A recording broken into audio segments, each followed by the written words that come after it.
నారాయణ ఆదినారాయణ భగవాన్ శ్రీ వెంకటేశ్వర స్వామి అభయయోగంలో తొలి హారతి. ఓం నారాయణ ఆదినారాయణ. భగవాన్ వెంకటేశ్వర స్వామి ఆశ్రమంలో దీపారాధన కుందు.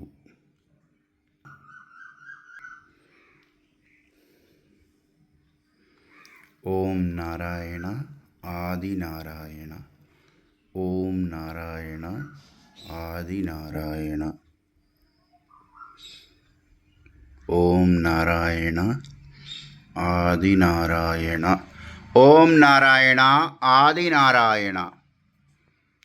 ఓం నారాయణ ఆదినారాయణ. ఓం నారాయణ ఆదినారాయణ. ఓం నారాయణ ఆదినారాయణ. భగవాన్ శ్రీ వెంకటేశ్వర స్వామి వారి లీల వివరించుకుందాం. ఓం నారాయణ ఆదినారాయణ. ఒకసారి మిట్ట మధ్యాహ్నం తలుపూరు గ్రామంలో భక్తులు భోజనం ఏర్పాట్లు చేస్తున్నారు. ఆ సమయంలో భగవాన్ శ్రీ వెంకటేశ్వర స్వామి వారు, అయ్యో మనం ఇక్కడ ఒక్క క్షణం కూడా ఉండకూడదయ్యా, బయలుదేరండి అన్నారు. స్వామి భోజనం తయారు చేస్తున్నాం కదా అంటే, అయ్యో మనం ఇక్కడ ఒక్క నిమిషం కూడా ఉండకూడదయ్యా అని చెప్పి ప్రయాణం అయ్యేదాకా స్వామివారు ఊరుకోలేదు. సరే అన్నీ సర్దుకుని బస్టాండ్ దగ్గరికి వచ్చారు. బస్టాండ్ దగ్గరకు రాగానే పొదలకూరు వైపు వెళ్ళే బస్సు వచ్చింది. అయ్యో ఈ బస్సు కాదయ్యా, తర్వాత వచ్చే బస్సులో మనం వెళ్ళేదన్నారు. స్వామి భోజనం తయారు చేసుకుని భోంచేసి వచ్చేవాళ్ళం కదా, తర్వాత బస్సు అయితే అన్నారు. అయ్యో మనం అక్కడ ఒక్క క్షణం కూడా ఉండకూడదయ్యా, అక్కడ ఉండకూడదయ్యా అని ముమ్మారు స్వామి అన్నారు. అప్పుడు వాళ్ళకి అర్థం కాలేదు. తర్వాత స్వామి చేతిలో డబ్బులు లేవు, ఛార్జీలకు కూడా మరి ఇబ్బందిగా ఉంది స్వామి, పరిస్థితి ఏంటంటే, అయ్యో వస్తుందిలే అయ్యా, ఛార్జీలకి ధనము వస్తుందిలే అయ్యా అన్నారు. అక్కడ ఉన్న వాళ్ళకి, భక్తులకి, సేవకులకి ఏమీ అర్థం కాలేదు. ఏంటి స్వామివారు ఇలా చెప్తున్నారు, భోంచేసి వచ్చేవాళ్ళం కదా, మనందరం ఆకలితో ఉన్నాం కదా, మరి స్వామివారేమో వెళ్దామని బస్ స్టాండ్ని తీసుకొచ్చారు. పొదలకూరు వైపు వెళ్ళే బస్సు వస్తే ఈ బస్సుగా తర్వాత బస్సు అన్నారు. మరి ఈ పాటికి మనం భోంచేసి వచ్చేవాళ్ళం కదా స్వామి అంటే వస్తుందిలే అంటున్నారు. చేతిలో డబ్బులు లేవు కదా స్వామి అంటే వస్తుందిలే అంటున్నారు. అక్కడ ఉన్న వాళ్ళకి ఏమీ అర్థం కాక అలాగే ఉన్నారు.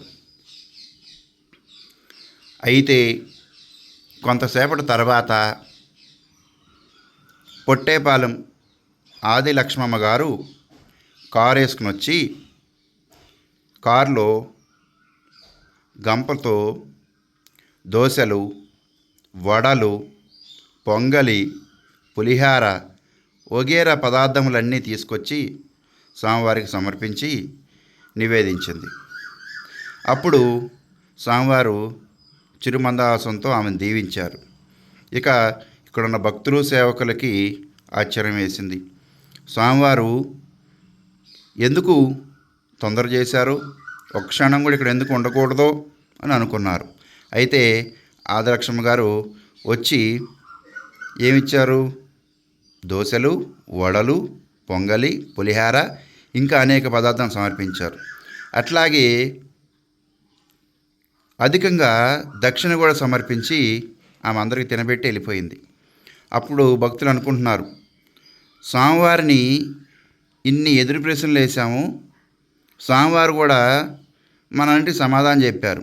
కానీ ఇక్కడ మనం తెలుసుకోవాల్సింది ఏంటంటే, గురువులు కానీ సద్గురువులు కానీ మనం ప్రశ్నించరాదు. వాళ్ళు మన మంచి కోరుకునేవాళ్ళు, వారు మనకి దారి వేసేవాళ్ళు, మన జీవితానికి మార్గం చూపేవాళ్ళు, మన కుటుంబాలను నిలబెట్టేవాళ్ళు. అలాంటి వాళ్ళని పదబద్దాక ప్రశ్నలతో విసిగించకూడదని అక్కడ వాళ్ళకి అర్థమైంది. ఈ లోపల స్వామివారు ఏమన్నారు, ఒక క్షణం కూడా ఇక్కడ ఉండకూడదన్నారు, ఆలస్యమైనా కూడా మనకి ఇబ్బంది అన్నారు. అట్లా అక్కడి నుంచి బయలుదేరి వచ్చారు. బస్ స్టాండ్కి వస్తే ఈ బస్సు కాదయ్యా, పొదలకూరు వెళ్ళే బస్సు వస్తే ఈ బస్సు కాదయ్యా, తర్వాత బస్సు మంది అన్నారు. ఈ పాటి మనం భోంచేసి వచ్చేవాళ్ళం కదా స్వామి అంటే వస్తుందిలే అన్నారు. అట్లా కొంత సమయానికి పొట్టేపాలెం ఆదిలక్ష్మి గారు వచ్చి స్వామివారికి అధికంగా దక్షిణ సమర్పించారు. అట్లాగే అన్నీ సమర్పించి వెళ్ళారు. అప్పుడు ఈ భక్తులందరూ అనుకుంటున్నారు, స్వామివారు మనకి ఈ రోజున పంచభక్ష పరిమాణాలు పెట్టాలని మనల్ని తొందర చేసి ఇక్కడ తీసుకొచ్చారు. అట్లాగే మన బతుకులు ఈ తీపి పదార్థాల్లాగా మన జీవితాలు బాగుండాలని, మన కుటుంబాలు బాగుండాలని, మన పిల్లలు బాగుండాలని మనల్ని దీవించడానికి ఈ పదార్థాలు మనకి ఆ పరమాత్మ స్వరూపుడు మనకి ఇప్పించి, రప్పించి, పెట్టించారు. ఆ ఇచ్చిన మహాతల్లికేమో పుణ్యాన్ని ప్రసాదించారు. ఇక్కడున్న మనందరికీ ఆకలితో పాటు పుణ్యాన్ని కూడా అనుగ్రహించారు. అందుకని ఎవరైనా సరే గురువులను కానీ, సద్గురువులను కానీ ఎవరినైనా సరే మనం సరైన ప్రశ్న వేయకుండా ఉండకూడదు. ప్రశ్నలు వేయాలి. ప్రశ్నలు వేస్తూనే ఆ ప్రశ్న సమాధానం గురువులు, సద్గురువులు చెబుతారు. కానీ పదే పదే వారిని విసిగించకుండా వాళ్ళు ఏ సమయంలో ఉన్నారో ఆ సమయాన్ని బట్టి మనం ప్రశ్న వేయాలి. మరి మనందరం వెంకటేశ్వర వారు ఏమన్నారు, ఇక్కడ ఒక క్షణం కూడా ఉండకూడదు, బయలుదేరండి అన్నారు. అట్లాగే వాళ్ళు అట్లాగే బయలుదేరి వచ్చినా కూడా ప్రశ్నలు వేస్తున్నారు. ప్రశ్నలు సమాధానం చెప్తూనే ఉన్నారు వెంకటేశ్వర వారు. అందుకని ఎవరైనా సరే గురువు దగ్గరున్నా, సద్గురువు దగ్గరున్నా, భగవంతుడి దగ్గరున్నా మనకన్నీ మంచి శుభ పరిణామాలు జరుగుతాయి. అట్లాగే వాళ్ళు అక్కడే వండుకుంటే ఒక పదార్థంతో తినవలసి వచ్చేది. కానీ భగవాన్ వెంకటేశ్వర వారి దయ వల్ల మరి వారు ఎన్నో రకాల షడ్రుచుల్ని ఆరగించారు. ఆరగించడంతో పాటు మరి ఆనందాన్ని పొందారు, పుణ్యాన్ని పొందారు. అట్లాగే స్వామి మాట ఇన్ని వచ్చినందుకు, స్వామి ఎక్కడికి వెళ్దాంటే అక్కడికి వచ్చినందుకు, వాళ్ళు స్వామి మాట మన్నించి వచ్చినందుకు వాళ్ళ జీవితాలు సంతోషమయంగా ఉంటాయని వాళ్ళే అనుకుంటున్నారు.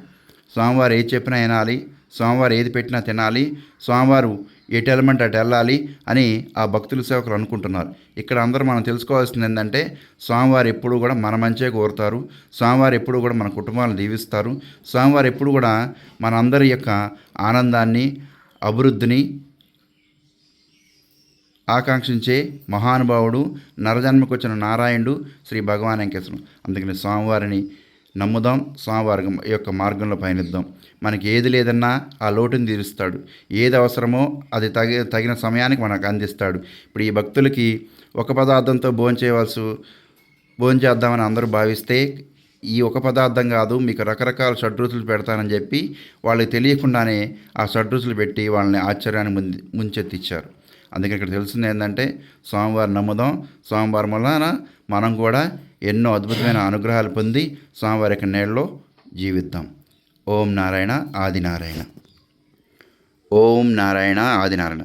భగవాన్ శ్రీ వెంకటేశ్వర స్వామి అభయ వైకుంఠాశ్రమం సంఘం జాగర్లముడి. సంఘం జాగర్లముడి భగవాన్ అభయ వైకుంఠాశ్రమంలో ప్రతి శనివారం హోమం జరుగుతుంది, అన్నదానం జరుగుతుంది, సత్సంగం జరుగుతుంది, భజన జరుగుతుంది. అట్లాగే స్వామివారి యొక్క హోమగుండం చుట్టూ ప్రదక్షిణలు, అట్లాగే జొన్నవాడ కామాక్షమ్మ వారి గుడి చుట్టూ ప్రదర్శన జరుగుతున్నాయి. అందరూ స్వామివారిని దర్శించండి. స్వామివారి యొక్క శ్రీ కామాక్షమ్మ యొక్క అనుగ్రహాన్ని పొందండి. ఓం నారాయణ ఆదినారాయణ. తెనాలి నుండి గుంటూరు వైపు వెళ్ళే మార్గంలో సంగం జార్ముడి గ్రామం ఉంది. ఆ గ్రామంలో శ్రీ భగవాన్ వెంకటేశ్వర అభయ వైకుంఠాశ్రమం ఉంది. ఆ వైకుంఠాశ్రమంలో భగవాన్ శ్రీ వెంకటేశ్వర వారిని కామాక్షమ్మ దర్శించి స్వామివారి యొక్క అమ్మవారి యొక్క సంపూర్ణ అనుగ్రహాన్ని పొందండి. ఓం నారాయణ ఆదినారాయణ. మీ గంగాధర స్వామి.